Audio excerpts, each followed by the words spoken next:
Love is a beautiful thing. Trust is all we need, eh? Though it is so lucky now, but I'm still waiting when I do. I'll pay my dues and set to say I do. I'll give it up to you, cause everything I will do. What a girl's like a million. They just want my million in you. I'ma put on my billion love. I'll put my love in one basket. You're all that I have now. There's no one else. Cheers to all the lovers of Dr. Tolu. Thank you for being my supporter. Thank you for your love. Thank you for sharing this show, for talking about it, for following me on all my social media platforms. Thank you to every one of you. You guys are the real MVPs. You know, a lot of time when you talk about mental health in this part of the world, the first thing that comes into people's mind are mad people. In quotes, let me just put it in quote because I also don't want to be insensitive. But the truth of the matter is there are a lot of people that are not doing well mentally. When we talk about mental health, we are talking about your state of optimal functionality, behavioral wise, psychologically, socially, intellectually, sexually. You are functioning optimally. How many of us can say we are in this situation? It is high time we start taking our mental health seriously. It is high time we start talking to professional counselors. Go and see a therapist. If you feel like your child is acting in a way that you don't understand, take your child to a child and adolescent counselor. If you are going through a loss of one kind or the other, please book an appointment with a grief and bereavement counselor. If you have any crisis of sort, talk to a crisis counselor. You know, counselors, professional counselors help you to deal with your issues before they become dysfunctional or before they become psychotic. It is very important. And on tonight's episode of Intimacy Clinic with Dr. Tolu, I will be talking about masturbation by popular demand. You know, just call it Masturbation Unveiled. It's going to be like a 4-week series, and I'm going to just break it down to you because I know it's something that a lot of people really have questions about, and it's an area where so many people are struggling. This is one of the benefits of being a part of Intimacy Clinic with Dr. Tolu. If you have never seen me before, thank you for joining me tonight. My name is Dr. Tolu, and people call me The Fixer. I'm a clinical couples counselor, a sex therapist, and a mental health practitioner. Welcome to my show. Intimacy Clinic. Love lives here. Right here. All right, welcome back to Intimacy Clinic with Dr. Tolu. And like I said earlier, I will be talking about masturbation tonight. There's something someone once posted on goodtherapy.com, and I read it. I will read it out to you as well. It said, "Hi, I'm not sure how to say this, so I will just say it. I masturbate at least twice a day. Whenever I finish, I feel a profound sense of shame about it, and I feel terrible for like an hour. Sometimes the shame even ruins my day. Everything I've read says masturbation is normal for guys, yet I can't get past these feelings of shame and self-hatred. I feel like I should be able to exercise more willpower and stop myself when I feel the urge. But the truth is, I like it and I don't want to stop. And I'm not hurting anybody except myself, I guess. So why should I? Do I have a problem? Why do I feel so bad about doing something that is supposedly normal? I'm not in a relationship, if that matters at all." So I do not know if this message sounds like you, or if you can resonate, you know, with what this guy has just said.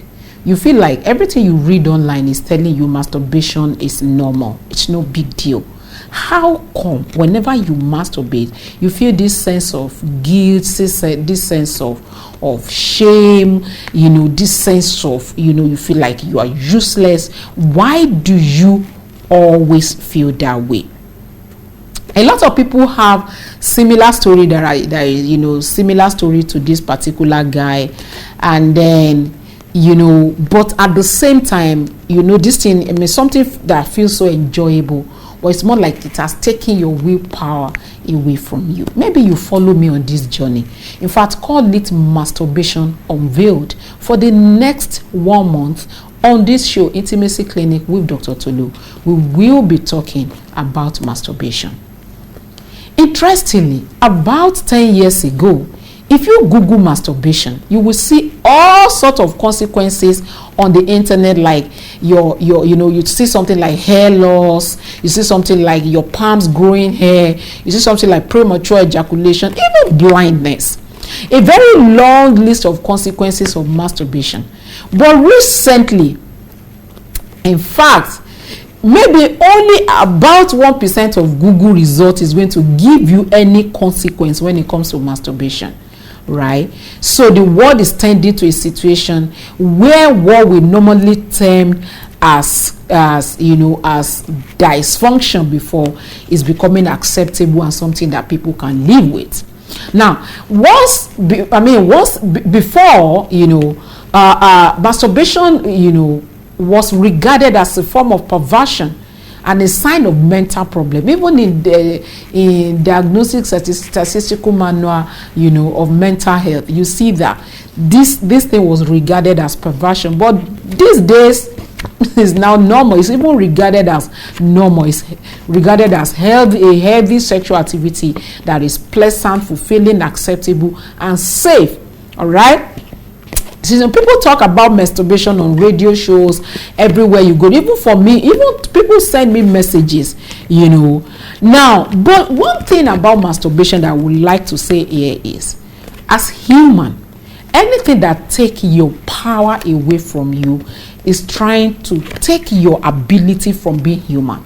And that is one major problem I have with masturbation, where you become helpless and not able to control your urge or desires, then it becomes a problem. Intimacy Clinic. Love lives here. Right here. All right, welcome back to Intimacy Clinic with Dr. Tolu. Like I said earlier, we will be talking about masturbation on this particular episode. And like I said, you can call it Masturbation Unveiled. For the next 4 weeks, I will be talking about masturbation. I actually put this topic together at a time when I was having a lot of people coming to me that they are having problem with masturbation. Now, is masturbation a bad thing? Like I said earlier, gone are those days that when you read about masturbation online, everything you see is about how masturbation is going to make you to go bad, how it's going to make your palms to grow hair, how it's going to make you to even go blind. Those are kind of information you get in like 15-20 years ago. But these days, if you Google masturbation, everything you're going to see about masturbation is positive. I'm not even sure if you're going to get 0.1% of something that is going to be negative about masturbation. But why am I picking this topic?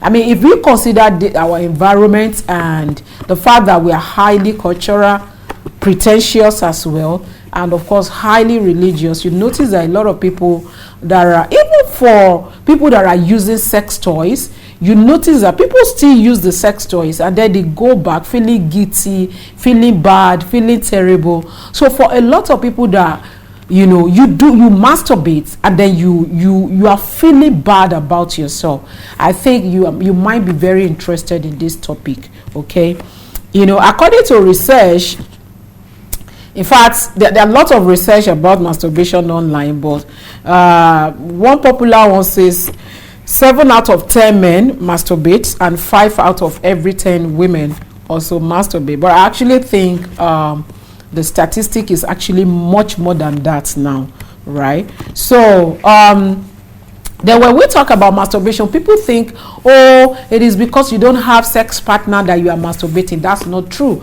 I have helped a lot of couples whose partner are struggling with erectile dysfunction, and then they found out that their partners are actually masturbating and they don't have capacity. When they want to have sex with their wives, they cannot sustain erection, but when they are having it alone, whatever they call it, self-love, erection stays there.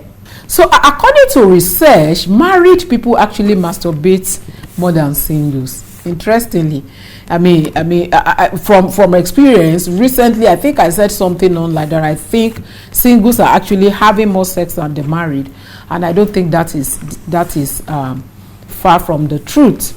Okay, so from my years experience as a counselor and sex therapist, I'm putting this topic together to guide those who probably might be struggling with possible masturbation addiction, and I'm going to be explaining all of that as we proceed in this topic. Now, is Dr. Tolu saying masturbation is bad? Far from it. Is Dr. Tolu saying masturbation is good? Maybe yes. Yeah, maybe yes. But the point is, I'm just going to say it's your choice. That's whatever works for you. If you want to masturbate, well and good. If you do not want to, whatever works for you. But I'm just going to be breaking it down. And for tonight, I'm going to be talking about why people actually masturbate. When you talk about mental health, especially in this part of the world, what comes to people's mind is a psychotic disorder. Whereas mental health is a state of emotional, social, psychological, and sexual well-being. It is therefore unwise for corporate organizations to be expecting optimal functionality from employees whose mental health are in shambles, because you cannot give what you do not have. Expecting efficiency from employees having mental health issues like stress or anxiety disorder, OCD, PTSD, PPD, relationship and sexual issues, depression, overwhelming sadness, suicidal ideation, and the likes is like expecting a crippled person to run or a visually impaired person to lead the way. According to research, 60% of employees have mental health issues, and there are 15.2 million sick days per year due to these issues. Unfortunately, mental health issues are becoming alarming due to COVID-19, and the implications of these issues might be worse than the pandemic.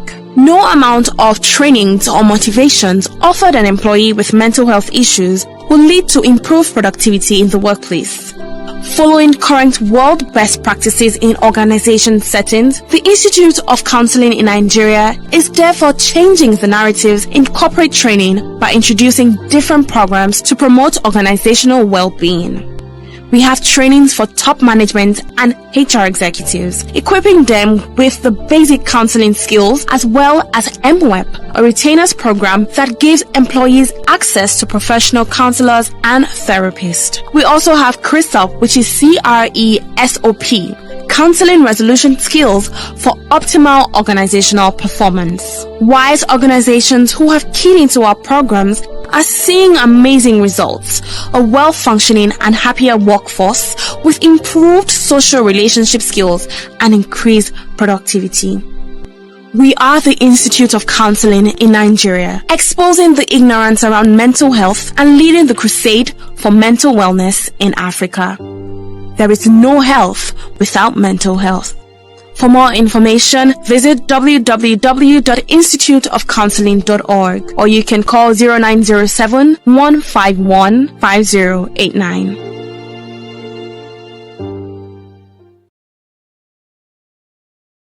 Okay, so welcome back to Intimacy Clinic with Dr. Tolu. I've been trying to explain, this series that I'm going to be taking for the next 4 weeks, Masturbation Unveiled.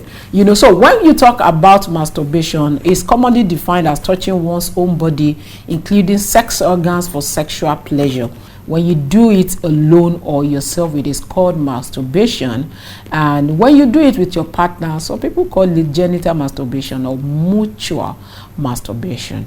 All right. So, and let me quickly say this: in the stages of sexual development for children, there's going to be a point, I cannot remember the particular age, I think between age 3 to 6, There are ways that children are meant to develop sexually, intellectually, psychologically. In the stages of psychosexual development, there is a point when you see children, especially boys, touching their penis and then sucking their tongue. Please, parents should understand that that is not masturbation. So I just need to clear that before you say, oh, you are masturbating. The child doesn't know what he's doing or she's doing. Just feel like this feels good and they are just trying it out, so they don't know what they are doing. So masturbation has different kind of slangs or synonyms online, jacking off, jailing off, spanking the monkey, double clicking the mouse, soft love, and all of that. Masturbation could end in orgasm, but not always. All right.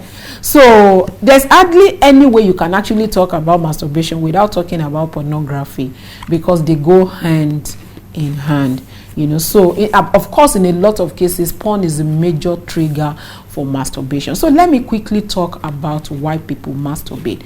So for those of you that have been sending me messages and I think I recently was getting a lot of messages on my radio show about masturbation and on my Facebook page. And if I forgot to mention, if you have not been following me, please join me on my social media platform. You will really love Intimacy Clinic on Facebook, and of course Intimacy Clinic on Instagram as well. And you can follow my personal page as well, Dr. Tolu the Fixer.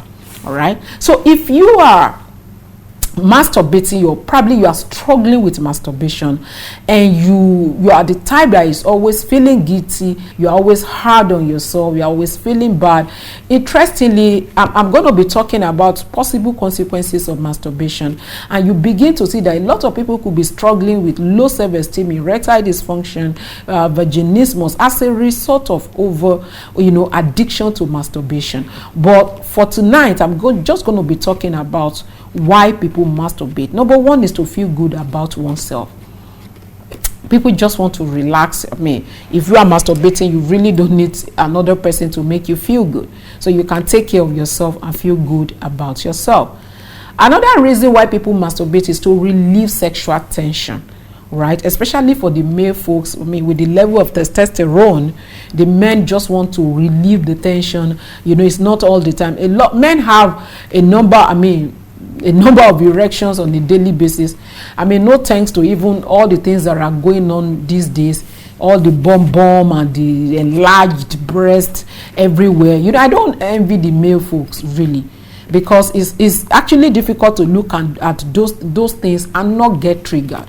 So sometimes if you look at those things and before you pass your boundary or before you act on your sexual desire negatively, it will be, majority of these men will rather relieve their sexual tension by masturbating instead of causing another problem for themselves. And then another reason why people masturbate is to avoid pregnancy or sexually transmitted infection. So you don't want to get infected by another person. You don't also want to get pregnant. People can masturbate. Women masturbate because probably they want to reach orgasm, and at the same time they do not want to have penetrative sex with another person, because there could be, even if you use condom, there could be mistakes. All right. Intimacy Clinic. Love lives here, right here. Welcome back to Intimacy Clinic with Dr. Tolu. I have been talking about why people masturbate as I take this series, Masturbation Unveiled. Another reason why people masturbate is to achieve sexual pleasure. So people could actually masturbate to relieve tension. It's not the same thing as achieving pleasure. People do it even though they look similar, but people could do it just to achieve pleasure. A lot of women are in marriages where their partner cannot satisfy them. A lot of couples are in sexless marriages, both male and female. So what do? They need sexual pleasure, because sex makes you feel good, send a lot of feel good hormone into your system. And if you are craving all of that, you might want to now love yourself. So to achieve sexual pleasure, people could touch themselves. Another reason is to avoid loneliness. Maybe people are just bored, they are alone, and they just needed to probably take care of themselves, instead of staying there and being bored and lonely. people can use masturbation to fill the space. Another thing is the fact that it's cheap. You know how it is in Nigeria. In fact, you want to sleep with a girl, as much as sex seems to be very cheap in Africa, actually, especially in Nigeria. At least I know about Nigeria. Compared to developed countries, sex is not that cheap. But notwithstanding, you still don't, I mean, these days too, even though you want to date certain girls, you know, all these slay queens on Instagram, you're going to buy hair, you are going to take them to Dubai. For some of them, you have to buy them Benz. So it comes with a lot. In fact, I get this a lot of time from our men, you know, saying that women are always looking for money. You know, it's more like it's a common, you know, knowledge now that every young lady, you know, is looking for a man to sponsor their lifestyle. And I don't think it should be so anyway, but whatever works for anybody. So, but people masturbate because they don't have to pay money. It's cheap. And another reason is a form of therapy by some school of thought. Some school of thought believe that masturbation is a form of therapy. You know, because sex is good. Sex is therapeutic. So when you are able to release and get to orgasm, you feel good about yourself. And for some people, is to avoid cheating. So maybe you are not with your partner, you are not staying together, and you really do not want to cheat on them, you could masturbate. And another reason is from not getting enough sexual satisfaction. Maybe you are with a partner who is very selfish. I mean, I get this a lot of time. I remember a particular woman that said every time she has sex with her husband, I mean, and I also get this, but there's something very spectacular about her case. But the truth is, this is a very common scenario, you know, because like I said earlier, women sexuality is a bit more complicated, and getting to orgasm for women it could be a daunting task. Unlike a man, you know, men just move from, you know, the sexual cycle for a man is desire, arousal, orgasm, resolution. But for a woman, it's just, you know, gradual. And because of that, you just notice that for a lot of men, they just want to penetrate and then release, and then they are sleeping up the next moment. And then, you know, so you jump on a woman, and then you came, and then you turn to the other side and you are snoring. Come on. And you let her hanging. I say this to men, please, under no circumstances should you leave your woman hanging, especially when she desires to have orgasm. If you come or if you came, find every way possible to make her come. Use your mouth, use your finger, use toys or whatever, but do not leave her hanging. It's a very bad place to be for a lot of women, and for so many of them, they won't even speak. Because I remember this particular woman, she said every time that thing happened, like there was a time she went to the kitchen to take a knife that she wanted to stab her husband. Like I was like, wow, you know, that one is becoming like she actually really need help. But notwithstanding, people could actually feel terrible about this. All right, for some people it could be because of distance. You know, you are far away from the person you care about, and then you just don't want to cheat on the person related to cheating. Or people could have phone sex because they are not together. They are not together. And of course, when you have phone sex, it's also masturbation. All right, the search for orgasm and sexual frustration in marriage. In fact, research shows that the higher percentage of married people or people in relationship tends to get involved in masturbation more than those who are not. All right, so I do not know the reason why you are masturbating. Are you struggling with masturbation? Do you consider it a normal thing? Do you see it as a big deal, or do you don't feel like, oh, I don't really need to talk about this? Or are you really struggling with masturbation? You can, in fact, I would like to see your debate. I think we should debate this. You can send me a mail. Let's talk about this. What is your opinion? You can send your talk to me on Intimacy Clinic on Facebook. What is your opinion about masturbation? By the time I come back, I will be answering your question. But don't forget, this is a series I'm going to be taking, Masturbation Unveiled. Next episode, I will be talking about possible consequences of masturbation. Don't go anywhere. It's time to ask the fixer. Ask the fixer. Welcome back to Intimacy Clinic with Dr. Tolu. We have been talking about masturbation. So I have a question here, and it says, I want to be anonymous. He said a brother of 25 years old is experiencing prone masturbation since the age of 6 years till now. 6? He's unable to enjoy sex now and also battling with premature ejaculation. Please, what's the way out? And actually, this is one of the reasons why I'm taking this topic. A lot of people that are addicted to masturbation are not able to enjoy sex, and I'm going to be explaining this in the next episode when I talk about possible consequences of masturbation. But this person, what could you do? Apparently this is addiction. When you said since 6 years old, I really don't know about that. I really don't think it's possible, but maybe, just maybe, I do not want to trivialize or negate your feelings, you know. Maybe this person, and I'm thinking it's even you that you are saying is your brother, but it's all good. But maybe this person has been exposed to sex, maybe be traumatized, be sexually abused at an early age, and then this thing just continued over the years. So it's possible, and it's a pity what you are going through, but I think the only solution here is therapy. I could begin to give you different things that you can do. I'm going to be talking about how to stop masturbation if you really want to stop on this series that I titled Masturbation Unveiled. But notwithstanding, in this situation, this is a chronic masturbator that cannot even stop when you want to. You really need therapy. Stopping masturbation is not motivation, is not willpower. You need therapeutic intervention. All right, thank you to every one of you for being a part of my show tonight. By the time I come back, I will be giving you my food for thought. Here is food for thought. Food for thought. Welcome back to Intimacy Clinic with Dr. Tolu. My food for thought for tonight. Our greatest glory is not in never falling, but in standing up every time we do. Thank you for joining me on tonight's episode. I'm going to see you again next time. Bye bye.